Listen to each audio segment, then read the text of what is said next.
Hey guys, Jesse here, and welcome back to my Falcon and the Winter Soldier reaction series. Today we are moving on to Season 1, Episode 2. So last time we had our introduction episode, we caught up with what both Bucky and Sam have been doing since Avengers Endgame. We learned more about Sam's past and his family. We learned that Bucky definitely needs the therapist he's currently seeing, because holy shit does that boy have trauma. And Sam gave away Captain America's shield, thinking that was going to go to the Smithsonian, but then it was taken and given to a new Captain America, who literally everyone on the internet says looks like the old man from Up. Yeah, last episode was pretty much an establishing episode. We got introduced to the people who are going to be, the main conflicts of the show. So, U.S. Agent and the Flag Smashers, which is such a stupid name, but But yeah, I'm ready to go, so let's go ahead and jump into Season 1, Episode 2. Everybody in the world expects me to be something. Be yourself. They're gonna love you. No, they're not. Time to go to work.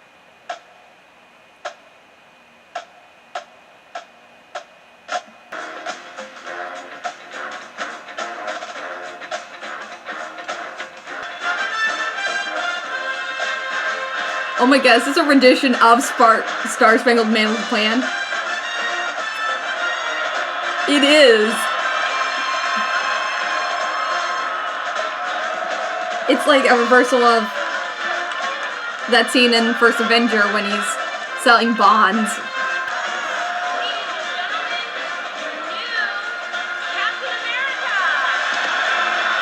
So they're trying to turn him back into propaganda for the US military.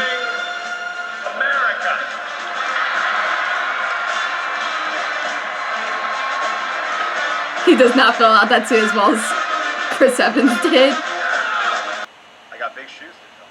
Did you know Steve Rogers? Well, I was 2 years out of West Point when Steve came back on the scene. I followed his career very closely as an Avenger. I like to think that I followed his work after So that. you always wanted to be a hero. This isn't what Steve wanted. Oh my God. So what do you want me to do? Call America and tell them I changed my mind? Huh? Yeah, right. It's a great reunion, buddy. Do well. You had no right to give up the shield, Sam. Hey, this is what you're not going to do. You're not going to come here in your overextended life and tell me about my rights. It's over. Okay. I could be bigger than this. There's a lot going on right at the moment. Now, Red Wing traced them to a building somewhere outside of Munich. So that's where I'm going. Well, I don't trust Red Wing. You Hold don't- on a minute. You don't have to trust Red Wing. But I'm going to go see if he's right. I have a feeling You don't have to trust Red Wing, but you gotta trust Sam. What big three? The big three. What big three? Androids, aliens, and wizards. That's not a thing. That's definitely a no. It's kind of a thing. Every time we enjoy your ride, Buck. No, you can't call me that. Why not? That's what Steve called you. Steve knew me longer, and Steve had a plan. Did Steve have a plan? The drum. Did he? I have a plan. Really? I don't need it anyway. Sure about that? Ah!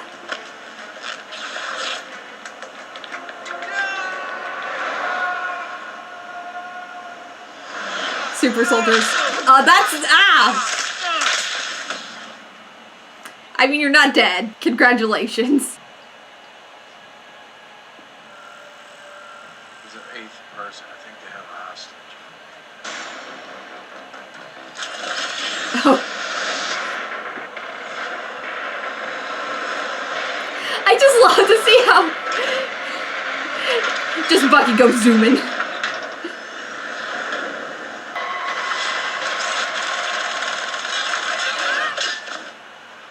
Oh, I always wanted to do that. rest in peace, Red Wing. You're a good mechanical bird. Good of you to join the fight, Sam. Oh.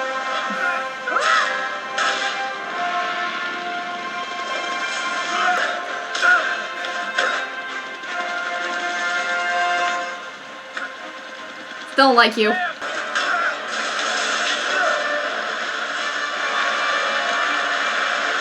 Oh, that's way too close to that wheel. Oh my god, get your face away from that, Buck. That little girl kicked your ass. time, Sam! Oh. Cap's got a gun.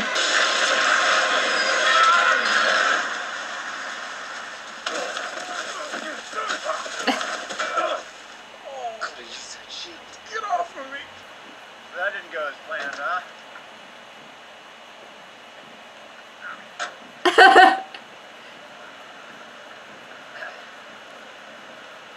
Look, at least we know what we're up against now, huh? We? Just because you carry that shield, it doesn't mean you're Captain America. Look, I've done the work, okay? Did You you? ever jump on top of a grenade? Yeah, actually I have 4 times. The thing I do with my helmet, it's a reinforced helmet. It's a long story. But that's the thing. 20 miles an That's hour, not the you get a point. ride. That serum doesn't exactly have a great track record, no offense. We need to figure out where they're going. Yeah, How'd you no track offense them? there. No, we didn't track them. We tracked you. Your red light. You hacked my tech? Sorry, it's not exactly hacking. It's government property. Kind of the government. I'm not trying to be Steve. I'm not trying to replace Steve. I'm just trying to be the best Captain America I could be. It'd be a whole lot easier if I had Cap's wingmen at my side. They weren't just his wingmen. They were his friends, goddammit. Not just soldiers. He'd come and kill me. Not a killer anymore. You think you can wake up one day, decide who you want to be? It doesn't work like that. Well, it does for folks like you. Is that the reason we're here? It's because there's more of you and me out there. We need to know how. I'm not gonna talk about it anymore. Oh. Holy shit. For being a hero, they put my ass in jail for 30 years.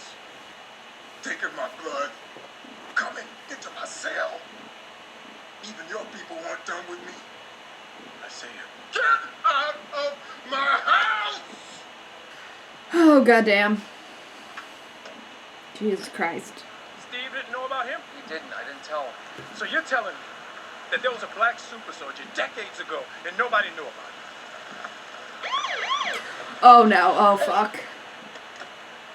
What's up, man? Here, bro. No, we just talked. I'm fine. Did I see your ID? I don't have ID. Why? Is this guy bothering No, you? he's not bothering me. Do you know who this is? Oh, God. I am so sorry, Mr. Wilson. I didn't recognize you without the cuffs. I'm really, really sorry about this. Holy shit. Okay, we're going here. Mr. Court mandated therapy. It's like missing your check in the PO. I'm sorry, Mr. Marks, you're under arrest.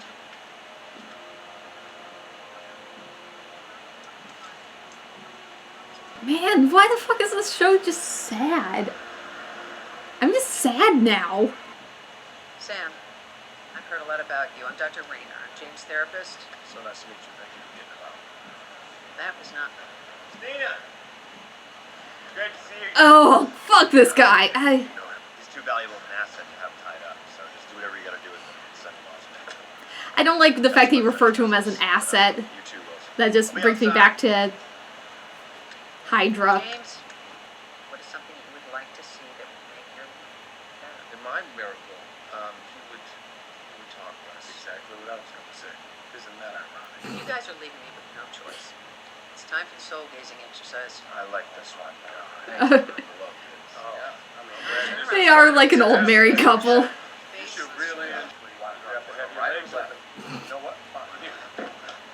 You happy now? All right. Right. Yeah. Good. We're locked That's in fine. now. It's a little close. It's very close. That's what you wanted, right? Guys, All I'm hearing is careless whispers in my head. look at each other. Maybe this is something you or Steve will never understand.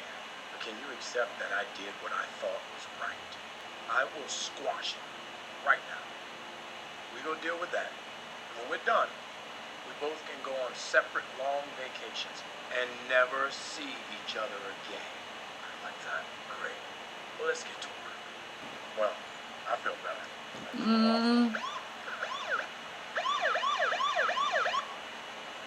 Oh, Gentlemen, I hate him so much. He's just so obnoxious. Reduce the blip, so I guess you'll have to look real hard. Good thing I got 20/20 vision, huh? Where's she now, Walker? Do you know? No, we don't know, Bucky. But it's only a matter of time before we find out. Things are really intense for you, aren't they, Walker? We're free agents. We're more flexible. So it wouldn't make sense for us to work with you. A word of advice, then. Stay the hell out of my way. Yeah, that's more what I was expecting. As soon as something doesn't go his way, fucking flips. Isaiah said my people. Don't take that to heart. That's not what he meant. No, he meant Hydra. Hydra used to be my people. Not a chance. Walker doesn't have any leads. I know where you're going with this, and no. He knows all of Hydra's secrets. Don't you remember Siberia? So you're just gonna go sit in a room with this guy? We going to Zemo? Okay then.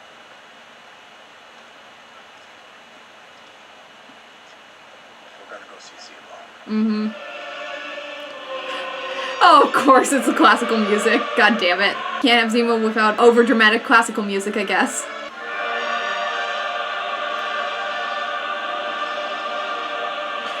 Oh, fucking hell. Chess. Oh my god. So that was season 1, episode 2 of The Falcon and the Winter Soldier, Star-Spangled Man. I think we should start by talking about said Star-Spangled Man with a plan. John Walker, the new Cap, not as good as the old Cap. I don't know what it is about that man. I found his face so punchable during the entire thing. And I don't know if it's just because I'm predisposed to not like him because he is, replacing Steve Rogers. And he is U.S. agent, and so not a good guy, most likely. Like, on the surface, he seemed nice and friendly, but it was just some of his lines that just rubbed me the wrong way throughout it. I think one of them was the fact that whenever he's talking to Buck about if he would jump on a grenade, like Steve did, and he said, oh yeah, I've done it 4 times, I've got a reinforced helmet, I have this trick. And it's the fact that he is missing the point of the question. And it's not, would you throw yourself on a grenade? It is, would you give your life if it meant other people could live? That is why Steve did it. Steve didn't have the super soldier serum in the first Avenger when he jumped on that grenade. He didn't have armor. He just saw a grenade that was about to explode and kill people that he wasn't even particularly fond of. Like, the people in the closest vicinity were a bunch of overly macho soldiers who've been treating him like crap since day one because he was, skinny. But he did it anyways because he thought it was the right thing to do and he was willing to sacrifice that. But John Walker saw that as just a challenge of how many grenades you could jump on at that point. And yeah, he definitely avoided the question of, would you sacrifice yourself to do the right thing? And I don't think he would. I don't think he would jump on a grenade if he knew he was going to die from it, or thought he was going to die from it. Yeah, I think the other quote that rubbed me the wrong way, that was, for all intents and purposes, kind of innocent, was in that same scene where he says something on the lines of, I would feel a lot better if I had Steve's wingman at my side. And again, I think he's missing the purpose of why Sam and Bucky followed Steve, and it wasn't because he was Captain America, it was because he was Steve Rogers. And they weren't his wingmen, they were his friends. And that's why they followed him. And I don't know, I think I read into it a little bit of, like, it looks really good if the people who followed the previous Captain America sign off, almost, on the new one. Like, he doesn't care about them as the Falcon and the Winter Soldier or Sam and Bucky. He cares because they were Steve Rogers, the last Captain America's wingman. So he cares more about who they are in relation to Steve rather than who they are as individuals. Here's the thing. He, at this point, doesn't seem evil.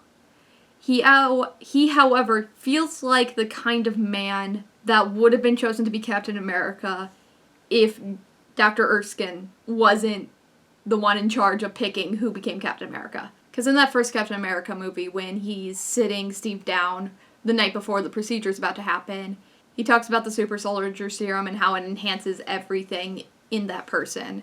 He didn't choose Steve because he was strong or brave or any of that. It was just because he had a good heart and he was a good man. And during the interview, during this episode, John Walker doesn't talk about Captain America's heart. He talks more about his guts. And that this position needs guts. We'll just have to see more of him, I guess, to see what kind of a man he ends up being.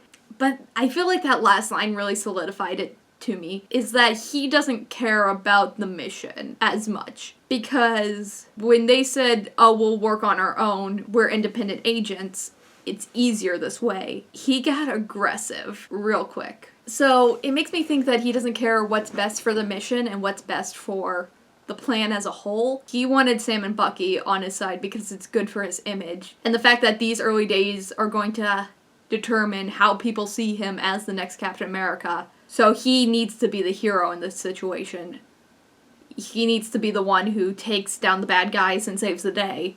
It can't be Bucky and it can't be Sam. It has to be him. So that's why he doesn't want them working on their own. We'll see how far he slides into villain territory over the course of the season. I have a feeling he's going to get darker because he's a villain. Speaking of villains who may or may not be actual villains, we also had more of the Flag Smashers this episode. And yeah, they're an anarchist group, but also, like, they're a morally gray anarchist group. So, like, they have some good ideas.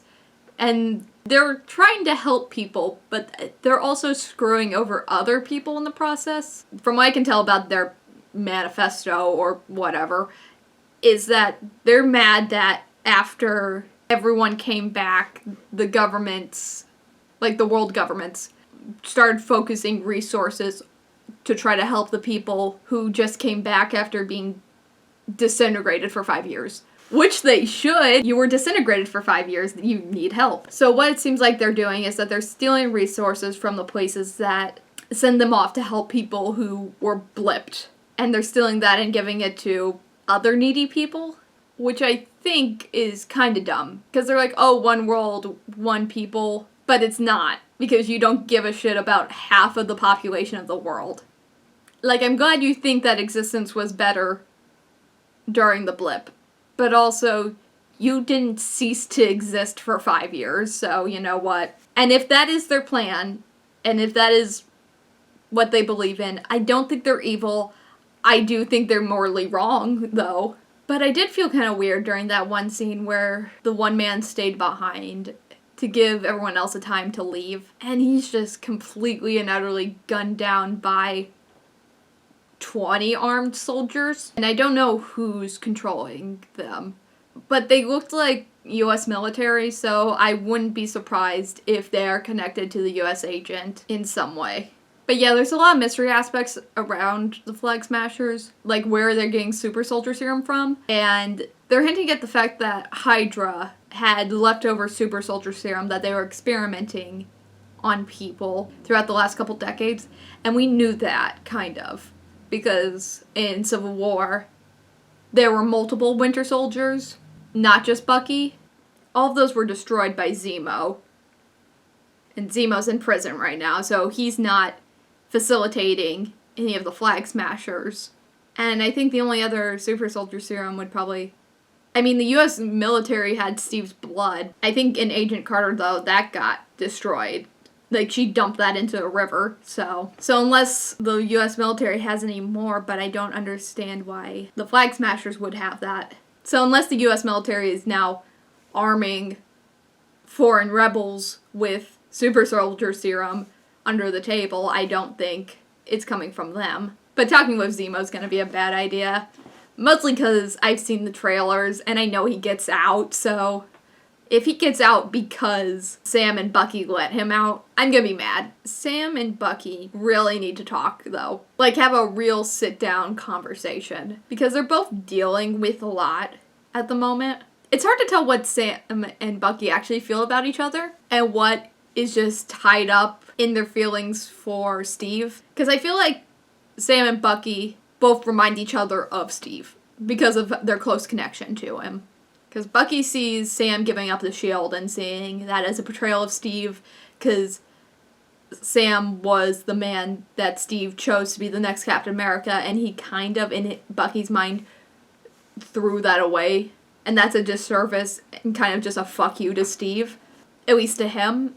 And then I think on Sam's side, I think what the show is trying to tell us is that he was afraid of being Captain America because of the way everyone would perceive him because he was black. Because the way he says what you and Steve would never understand. And I think that is referring to the fact that the media would have either not accepted a black Captain America or there would be pushback because this show is delving into race. It is, so it's not something I think that should be ignored because that is a plot point of the show. They've made it very clear from the bank scene in the first episode to the very uncomfortable scene in this episode with the cops, and that is not an accident. That is very much a theme of this show.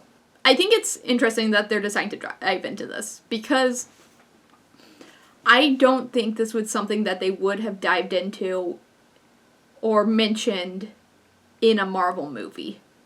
In like a mainstream Marvel movie, I don't think we would have gotten an in-depth look at how Sam's race affects not only how he's perceived, but how he decides to act and how he views the world. I mean, we got that in Black Panther, but I'm glad we're diving into it here. I think this show becomes more interesting because of it, and it makes Sam's decision more complex. But on a slightly lighter note, I don't think that these characters actually hate each other. I think they're very frustrated with the situation that they're currently in, but I think it's gonna be one of those things is that they're kind of at odds at the beginning of the story, but by the end, nothing brings you together more than like shared trauma. I think going through this, I hate to call it an adventure, but this adventure together, I think they'll become close friends. Because it is the little moments between those two that I've been enjoying a lot about this series. And I think it's because the action sequences are fun, but they're very much just Marvel action sequences. So I think it's these characters that really are what make me want to watch this show more. So yeah, we'll see how much Baron Zemo fucks him over in the next episode, though. So yeah, that was my reaction to Season 1, Episode 2 of The Falcon and the Winter Soldier, The Star-Spangled Man. So yeah, if you like this reaction, why not like, comment, and subscribe. It really helps out the channel and keeps me motivated to keep making more of these. So thank you so much for watching, and as always, I'll see you next time. Bye.